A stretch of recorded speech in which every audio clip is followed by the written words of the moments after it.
Hello guys, स्वागत है आप सभी का मेरे और आपके अपने YouTube चैनल वीर इंग्लिश एकेडमी में। देखिए गाइज, लास्ट वीडियो में हमने पढ़ा था डायरेक्ट एंड इनडायरेक्ट स्पीच के बारे में कि डायरेक्ट स्पीच किसे कहते हैं और इनडायरेक्ट स्पीच किसे कहते हैं। और लास्ट पॉइंट था हमारा what is the need of indirect speech. आखिर क्या जरूरत होती है एक डायरेक्ट सेंटेंस को इनडायरेक्ट सेंटेंस में बनाने की। क्लियर। और आज हम पढ़ेंगे कि डायरेक्ट स्पीच की क्या पहचान है, इनडायरेक्ट स्पीच की क्या पहचान है, डायरेक्ट स्पीच के कितने भाग होते हैं और इनडायरेक्ट स्पीच के कितने भाग होते हैं और उन भागों को हम क्या कहते हैं। क्लियर।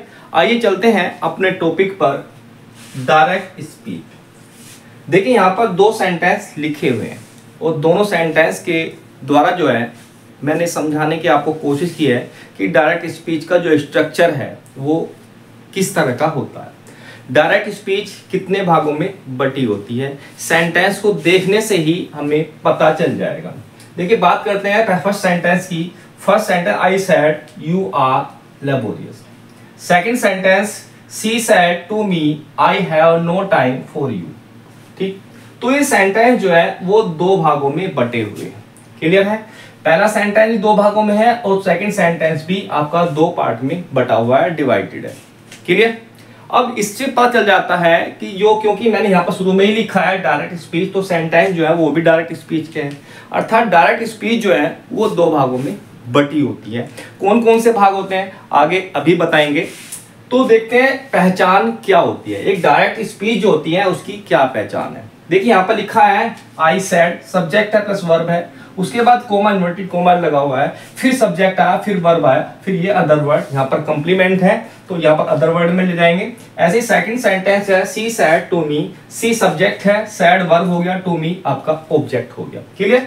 आगे लिखा हुआ है आई हैव, आई सब्जेक्ट हो गया, फिर वर्ब आ गया, फिर निगेटिव वर्ड है, उसके बाद टाइम फॉर यू आपका ऑब्जेक्ट में चला जाएगा या अदर वर्ड में। क्लियर।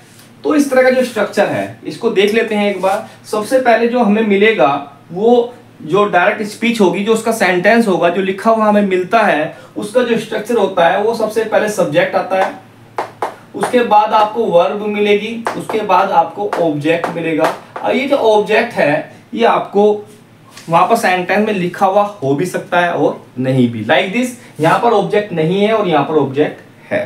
क्लियर। उसके बाद आपको कोमा और इन्वर्टेड कोमा लगा हुआ मिलेगा 100%। उसके बाद आपको फिर सब्जेक्ट लाइक दिस, यहाँ पर भी यू है, यहाँ पर आई है, तो उसके बाद सब्जेक्ट आएगा, फिर वर्ब आएगी, वर्ब में आपका हेल्पिंग वर्ब और मेन वर्ब दोनों आ जाती हैं। क्लियर है। तो यहाँ पर भी फिर वर्ब आएगी, उसके बाद फिर आपका ऑब्जेक्ट आएगा, उसके बाद फिर अदर वर्ड आएगा, उसके बाद में आपका फुल स्टॉप और आपका इन्वर्टेड कोमाज लगा हुआ मिलेगा। इस तरह का जो स्ट्रक्चर होता है किसी भी सेंटेंस जो भी आपको वहां पर मिलता है, अगर उस सेंटेंस का स्ट्रक्चर इस तरह का होता है तो वो सेंटेंस आपका डायरेक्ट स्पीच का होता है। क्लियर है। पहचान समझ में आ गई कि सबसे पहले सब्जेक्ट मिलेगा, फिर वर्ब आएगी, फिर ऑब्जेक्ट होगा। क्लियर है। ऑब्जेक्ट हो भी सकता है और नहीं भी हो सकता है। उसके बाद कोमा इन्वर्टेड कोमा स्टार्ट हो जाते हैं, फिर सब्जेक्ट होगा, फिर वर्ब होगा, फिर आपका ऑब्जेक्ट हो जाएगा, फिर अदर वर्ड मिलेगा। अदर वर्ड जो है वो हो भी सकता है, नहीं भी हो सकता है। हर एक सेंटेंस जरूरी थोड़ा ना कि अदर वर्ड हो। ठीक है। उसके बाद आपका फुल स्टॉप और लास्ट में इन्वर्टेड कोमा जो है वो लगा हुआ फिनिश हो जाता है। क्लियर है। तो इस तरह का जो सेंटेंस है वो आपका डायरेक्ट स्पीच का है। क्लियर। आगे बात करते हैं जो डायरेक्ट सेंटेंस होता है, जो डायरेक्ट स्पीच होती है वो हमारी दो भागों में बटी होती है। पहला भाग यहाँ पर लिखा मैंने there are two part of direct speech, कि डायरेक्ट स्पीच के दो भाग होते हैं। कौन कौन से होते हैं। देखिए यहाँ पर लिखा है रिपोर्टिंग स्पीच या वर्ब। रिपोर्टेड स्पीच कह लीजिए या वर्ब कह लीजिए। स्पीच को वर्ब कहा गया है, यहाँ पर क्यों कहा गया ये आगे बताएंगे, या इसको क्लोज भी कहते हैं। सेकंड पार्ट है आपका रिपोर्टेड स्पीच, इसका नाम है रिपोर्टेड स्पीच। ये वाला जो भाग है यहां से यहां तक के भाग को रिपोर्टिंग वर्ब या स्पीच कहते हैं। दूसरा जो भाग होता है, जो दूसरा पार्ट है वो आपका रिपोर्टेड स्पीच कहलाता है। तो पहले बात करते हैं रिपोर्टिंग स्पीच की या वर्ब की। देखते हैं नेक्स्ट स्लाइड में रिपोर्टिंग स्पीच। सो गाइस, पहला पार्ट है रिपोर्टिंग स्पीच या रिपोर्टिंग वर्ब। अभी लास्ट स्लाइड में मैंने आपको दिखाया था, सेंटेंस दे रखे थे, वहां पर दो सेंटेंस आपको लिखे हुए थे।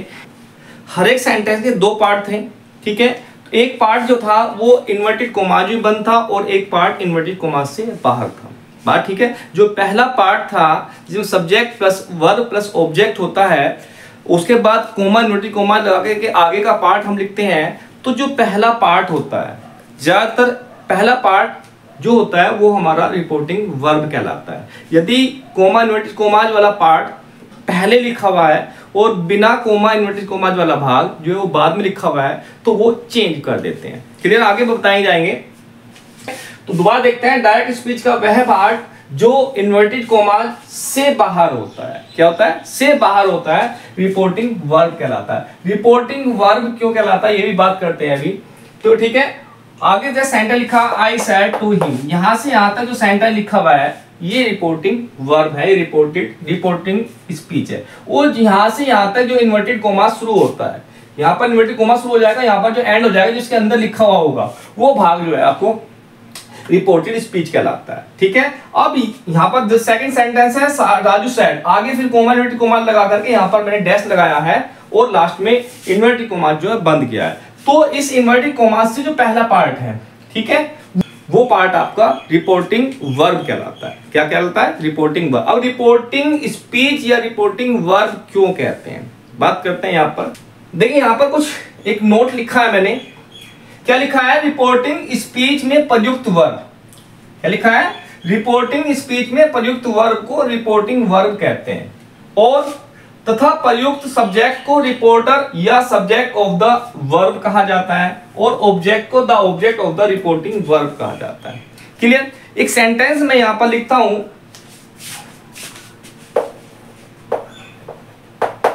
आई said to him comma inverted commas you are not a laborious person. देखिए यहां पर सेंटेंस लिखा है, I said to him you are not a laborious person. ठीक है, अब देखिए ये जो यहां पर आई है जो हमारा सब्जेक्ट है, सेड टू ये वर्ब है और हिम जो है ये आपका ऑब्जेक्ट है। क्लियर है। यहां पर ये पर्सन जो है इस पर्सन को बताता है या इससे कहता है, क्या बात कहता है, ये वाली बात जो है जो यहां से यहां तक लिखी हुई है जो इन्वर्टेड कोमाज के अंदर बंद है। ठीक है, जब इससे इस बात को ये बता रहा है, इस बात को कह रहा है, तो क्या कर रहा है, इस बात को रिपोर्ट कर रहा है। क्या कर रहा है, इस बात को रिपोर्ट कर रहा है। इसीलिए इस वर्ब को जो यहां पर सेड या सेड टू आती है, उस वर्ब को हम रिपोर्टिंग वर्ब कहते हैं। बात क्लियर होगी कि जब ये पर्सन जो सब्जेक्ट होता है ऑब्जेक्ट से कोई बात बताता है, ये ऑब्जेक्ट को कुछ कहता है, तो क्या करता है, वो रिपोर्ट करता है। क्या रिपोर्ट करता है, ये वाली बात जो यहां से आता है, जो स्पीच में लिखी है, रिपोर्टेड स्पीच में जो बात लिखी हुई होती है, उस बात को क्या करता है, रिपोर्ट करता है। इसीलिए इस वर्ब को हम रिपोर्टिंग वर्ब भी कहते हैं। देखिए, केवल सैड या सैड टू ही आपकी रिपोर्टिंग वर्ब नहीं है, और भी बहुत सारी वर्ब हैं जो रिपोर्टिंग वर्ब के रूप में प्रयोग की जाती है। रिपोर्ट करने का जो काम करती हैं, बहुत सारी वर्ब होती हैं, टीच वगैरह भी आती है, टोट, टीट या आस्क हो गया, और मैंने कुछ लिखी है, आस्क, टोल्ड, कमांड, अर्ज, ऑर्डर, वार्न, और भी बहुत सारी वर्ब जो है जो हम इसे यूज करेंगे। आगे पढ़ते पढ़ते हमें उन सब चीजों का पता, उन सारी वर्ब का जो है पता वो चल जाएगा। आगे बात करते हैं रिपोर्टेड स्पीच की। सो मिलते हैं नेक्स्ट स्लाइड में रिपोर्टेड स्पीच के साथ। सेकंड पार्ट है आपका रिपोर्टेड स्पीच। रिपोर्टेड स्पीच किसे कहते हैं, देखिए डेफिनेशन, डायरेक्ट स्पीच का वह पार्ट जो इन्वर्टेड कोमाज के अंदर होता है, रिपोर्टेड स्पीच कहलाता है। लास्ट स्लाइड में भी हमने देखा था कि सेंटेंस के दो पार्ट थे, तो एक पार्ट इन्वर्टेड कोमाज के अंदर था, एक पार्ट इन्वर्टेड कोमाज से बाहर था। तो जो भाग इन्वर्टेड कोमाज के अंदर होता है, जो भाग इन्वर्टेड कोमाज से घिरा होता है, वो पार्ट क्या कहलाता है, वो पार्ट रिपोर्टेड स्पीच कहलाता है। यहाँ पर एग्जांपल दिए हैं, माया सेड टू रमेश, माया ने रमेश से कहा, तो ये पार्ट जो है इन्वर्टेड कोमाज से बाहर है। क्लियर है, ये पार्ट हुआ आपका रिपोर्टिंग वर्ब।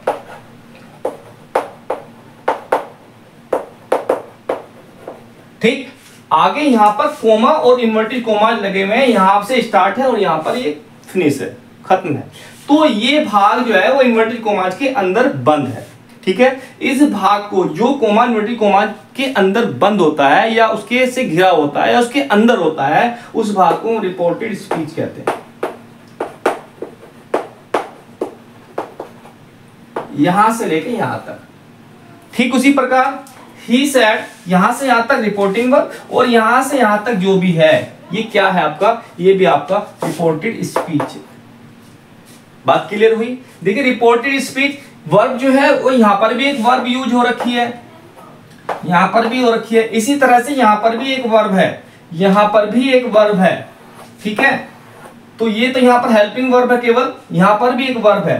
तो रिपोर्टेड स्पीच में प्रयोग होने वाली वर्ब को verb of the reported speech कहा जाता है। यहां पर मैं लिखा है रिपोर्टेड स्पीच में प्रयोग वर्ब को verb of the reported speech कहा जाता है। Clear point? तो आई होप आपको ये समझ में आ गया होगा कि रिपोर्टिंग वर्ब क्या होती है और रिपोर्टेड स्पीच क्या होती है, क्या डेफिनेशन है, क्या पहचान है, या आप अच्छे से समझ गए होंगे। तो नेक्स्ट स्लाइड में मिलते हैं कुछ इंपोर्टेंट पॉइंट के साथ और बात करते हैं कुछ स्पेशल पॉइंट की। रिपोर्टिंग वर्ब के कुछ स्पेशल पॉइंट होते हैं जो जानना बहुत ज्यादा जरूरी है। देखते हैं क्या है। देखिए पॉइंट लिखा है, रिपोर्टिंग वर्ब का प्रयोग जो सेंटेंस में किया जाता है वो प्रारंभ में, बीच में या अंत में, तीनों जगह में से कहीं पर भी किया जा सकता है। ठीक है, देखिए रिपोर्टिंग वर्ब जो होती है, जो reporting he said, you said, I said या राजू सेड, ये जो वर्ड आते हैं, ये जो वर्ड है या रिपोर्टिंग वर्ब जो है, इस सेंटेंस के बीच में, प्रारंभ में और अंत में, तीनों जगह में से कहीं पर भी प्रयोग की जा सकती हैं। देखिए एग्जांपल दिए हुए हैं। शीला सेड, शीला ने कहा सी वर्क्स इन ए फर्म, कि वह एक कंपनी में काम, एक फर्म में काम करती है। तो यहाँ पर शीला सेड जो हमारी रिपोर्टिंग वर्ब है, वो पूरे सेंटेंस जो रिपोर्टिंग वर्ब जो डायरेक्ट स्पीच है हमारी, उस डायरेक्ट स्पीच के प्रारंभ में रिपोर्टिंग वर्ब लिखी हुई है। बात समझ में आ गई? Second sentence, let us go for a walk Mohan said, यहां पर मोहन सेड जो है वो रिपोर्टिंग वर्ब है, यहां से यहां तक डायरेक्ट स्पीच है, डायरेक्ट स्पीच का सेंटेंस है, और जो रिपोर्टिंग वर्ब है वो सेंटेंस के लास्ट में लिखी हुई है। बात क्लियर हुई? थर्ड सेंटेंस है, Ram is always ready to help you he said to me, यहां पर रिपोर्टिंग वर्ब है, उससे पहले भी आपका सेंटेंस है और उसके बाद भी आपका सेंटेंस है, इसलिए जो रिपोर्टिंग वर्ब है वो सेंटेंस के बीच में यूज की गई है। तो इस तरह से हमने देखा कि जो रिपोर्टिंग वर्ब है वो सेंटेंस के प्रारंभ में, बीच में और अंत में कहीं पर भी यूज की जा सकती है। क्लियर हुआ? तो आई होप जो डायरेक्ट स्पीच है उसका जो पूरा कंक्लूजन है वो आपको समझ में आ गया होगा। ठीक है, तो आगे बात करते हैं इनडायरेक्ट स्पीच की। तो मिलते हैं नेक्स्ट स्लाइड में इनडायरेक्ट स्पीच के साथ। स्टूडेंट बात करते हैं इनडायरेक्ट स्पीच की। इनडायरेक्ट स्पीच में क्या होता है? देखिए जिस तरह से डायरेक्ट स्पीच हमारी दो भागों में डिवाइडेड होती है, उसी तरह से इनडायरेक्ट स्पीच भी दो भागों में डिवाइडेड होती है। देखिए जितने भी इनडायरेक्ट सेंटेंस होते हैं या इनडायरेक्ट स्पीच होती है, वो सभी स्पीच या सभी सेंटेंस कॉम्प्लेक्स सेंटेंस कहलाते हैं। क्लियर है? और कॉम्प्लेक्स सेंटेंस जो होता है वो दो क्लोज से मिलकर के बना होता है। एक क्लोज उसमें प्रिंसिपल क्लोज होती है और एक क्लोज उसमें सबऑर्डिनेट क्लोज होती है, और सबऑर्डिनेट क्लोज के साथ एक कंजक्शन भी जुड़ा होता है। सेम वही कंडीशन यहां पर भी अप्लाई होती है। देखते हैं अपने सेंटेंस को। यहां पर मैंने 3 सेंटेंस दिए, he said that you might go out. तो यहां से यहां तक जो है वो हमारी, जो हम जब डायरेक्ट स्पीच पढ़ी थी तो ये सेम इसी तरह से लिखा हुआ था। ठीक है, उसके बाद यहाँ पर कोमा इन्वर्टेड कोमा था, उसके बाद रिपोर्टेड स्पीच लिखी हुई थी। तो यहाँ पर कुछ जो डायरेक्ट से इनडायरेक्ट बनाने के जो कुछ रूल रेगुलेशन है, उन रूल रेगुलेशन के अकॉर्डिंग यहाँ पर परिवर्तन किए गए हैं और यहाँ पर सेंटेंस को इनडायरेक्ट बनाया गया है। क्लियर है? तो यहाँ पर लिखा he said that, coma inverted commas को हटा करके जो असर्टिव सेंटेंस होते हैं उसमें हम डेट लगाते हैं। क्लियर? तो उसके बाद यहाँ पर आपका सेंटेंस लिखा हुआ है कुछ परिवर्तन के साथ, कुछ रूल रेगुलेशन के साथ। नेक्स्ट सेंटेंस आई टोल्ड, देखिए यहाँ पर सैड लिखा हुआ है, यहाँ पर टोल्ड लिखा हुआ है। देखिए मैं आपको बता दूं, जो हमारे असर्टिव सेंटेंस होते हैं उनमें यदि ऑब्जेक्ट है तो सैड टू को टोल्ड में बदलते हैं, और यदि ऑब्जेक्ट नहीं है तो सैड को सैड ही रहने देते हैं। वो यहाँ पर सेम ऐसा ही यहाँ पर हुआ है कि यहाँ पर इसके बाद ऑब्जेक्ट नहीं है। जब ऑब्जेक्ट नहीं है तो सैड को सैड ही रहने दिया है। इस सेंटेंस में आई के बाद टोल्ड, टोल्ड के बाद हर जो है वो ऑब्जेक्ट है, इसलिए सैड टू को टोल्ड में चेंज कर दिया गया है। क्लियर है। उसके बाद यहाँ पर कंजक्शन लगा है, फिर उसके बाद आपका सब्जेक्ट, वर्ब, उसके बाद अदर वर्ड जो है यहाँ पर लिखे हुए हैं। थर्ड सेंटेंस जो है सी आस्क। देखिए ये सेंटेंस जो है, जब हम इसको डायरेक्ट से इनडायरेक्ट बना रहे थे तो डायरेक्ट स्पीच में ये सेंटेंस इंट्रोगेटिव सेंटेंस था। जो रिपोर्टेड स्पीच थी वो इंट्रोगेटिव थी हमारी। क्लियर है। तो इंट्रोगेटिव का नियम ये होता है कि सैड या सैड टू को हटा करके चाहे ऑब्जेक्ट हो या न हो आस्क कर देते हैं। तो वो ही कंडीशन, जो वही रूल जो है वो हमने यहाँ पर अप्लाई किया है। यहाँ पर सैड या सैड टू को हटा करके आस्क कर दिया गया। उसके बाद ऑब्जेक्ट है, उसके बाद कंजक्शन। कंजक्शन की भी कोई कंडीशन है, कुछ रूल है। क्या? यदि आपकी रिपोर्टेड स्पीच हेल्पिंग वर्ब से स्टार्ट हुई है तो आप कंजक्शन इफ का प्रयोग करेंगे, और यदि किसी इंट्रोगेटिव वर्ड से स्टार्ट हुई है तो आप उस इंट्रोगेटिव वर्ड को ही लगा देंगे, और शेष सेंटेंस को क्या करेंगे? एफर्मेटिव बनाते हैं। तो फिर वही क्या है, सबसे पहले सब्जेक्ट, उसके बाद आस्क जो हमारा वर्ब है, रिपोर्टिंग वर्ब, उसके बाद ऑब्जेक्ट, उसके बाद कंजक्शन, उसके बाद पूरा सेंटेंस जो है वो यहाँ पर लिखा हुआ है। क्लियर है। तो अब जैसे मैंने बताया कि जितने भी इनडायरेक्ट सेंटेंस होते हैं, जितने भी इनडायरेक्ट स्पीच होती हैं, वे सारे के सारे क्या होते हैं? कॉम्प्लेक्स सेंटेंस होते हैं। तो अब बात करते हैं वापस, ये जो यहां से आता है जो फर्स्ट पार्ट है, जिसको हम डायरेक्ट स्पीच में रिपोर्टिंग वर्ब कहते हैं, ठीक है, वो सारा पार्ट हमारा प्रिंसिपल क्लोज कहलाता है, और कंजक्शन से लेकर के एंड तक जो भी भाग है वो हमारा सबऑर्डिनेट क्लोज कहलाता है। क्लियर है। तो जो हमारी इनडायरेक्ट स्पीच होती है वो दो भागों में बटी होती है, नंबर 1 प्रिंसिपल क्लोज में और नंबर 2 सबऑर्डिनेट क्लोज में। क्लियर है।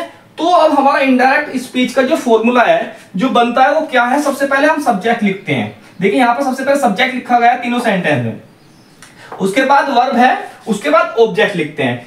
यहां पर ऑब्जेक्ट नहीं है, मैं आपको बता दूं, यदि ऑब्जेक्ट दे रखा है तो ऑब्जेक्ट लिखते हैं, और यदि ऑब्जेक्ट नहीं लिखा है तो आप अपनी तरफ से कोई भी ऑब्जेक्ट नहीं लिखेंगे। कुछ कंडीशन हो जाती है, कुछ सेंटेंस मिल जाते हैं इस तरह के जिनमें ऑब्जेक्ट लिखना हमारी मजबूरी हो जाती है। क्लियर है। ऑब्जेक्ट हो गया, उसके बाद हम एक कंजक्शन लगाते हैं according to sentence, assertive, interrogative, imperative, exclamatory और ऑप्टेटिव। सभी सेंटेंस में जो कंजक्शन होते हैं वो अलग अलग लगाए जाते हैं। क्लियर है। उसके बाद फिर हम वापस सब्जेक्ट आता है, फिर वर्ब आती है, फिर ऑब्जेक्ट आता है, फिर अदर वर्ड, और लास्ट में जो कोमा इन्वर्टेड कोमास थे उसको हटा देते हैं, क्योंकि इनडायरेक्ट सेंटेंस में कोई भी कोमा इन्वर्टेड कोमा नहीं लगाया जाता, उसको हटा करके ही, उनको हटा करके ही क्या लगाया जाता है? कंजक्शन का प्रयोग किया जाता है। क्लियर है। आई होप आपको ये समझ में आ गया होगा कि इनडायरेक्ट स्पीच जो है वो डायरेक्ट स्पीच की तरह दो पार्ट में डिवाइडेड होती है, नंबर 1 प्रिंसिपल क्लोज और नंबर 2 सबऑर्डिनेट क्लोज। क्लियर है। अर्थात पूरे सेंटेंस को हम एक कॉम्प्लेक्स सेंटेंस कहते हैं। क्लियर। तो आई होप आपको ये सब कुछ समझ में आ गया होगा कि डायरेक्ट स्पीच के कितने भाग होते हैं, डायरेक्ट स्पीच का क्या फॉर्मूला है, इनडायरेक्ट स्पीच का क्या फॉर्मूला है, इनडायरेक्ट स्पीच कितने भागों में डिवाइडेड है, ये सब कुछ आपको समझ में आ गया होगा। आई होप मेरा पढ़ाया हुआ आपको अच्छे से समझ में आ रहा होगा। ये वीडियो आपके लिए यूजफुल हो रही होंगी। तो यदि मेरा पढ़ाया हुआ आपको समझ में आ रहा है, वीडियो आपके लिए यूजफुल है, तो मैं चाहूँगा आप इन वीडियो को ज़्यादा से ज़्यादा लाइक कीजिए, सब्सक्राइब कीजिए, कमेंट कीजिए, क्योंकि आपके कमेंट मुझे मोटिवेट करते हैं। ठीक है। और अपने दोस्तों में शेयर कीजिए। फिर मिलते हैं डायरेक्ट इनडायरेक्ट के नेक्स्ट रूल लेसन के साथ। तब तक के लिए bye bye and best of luck.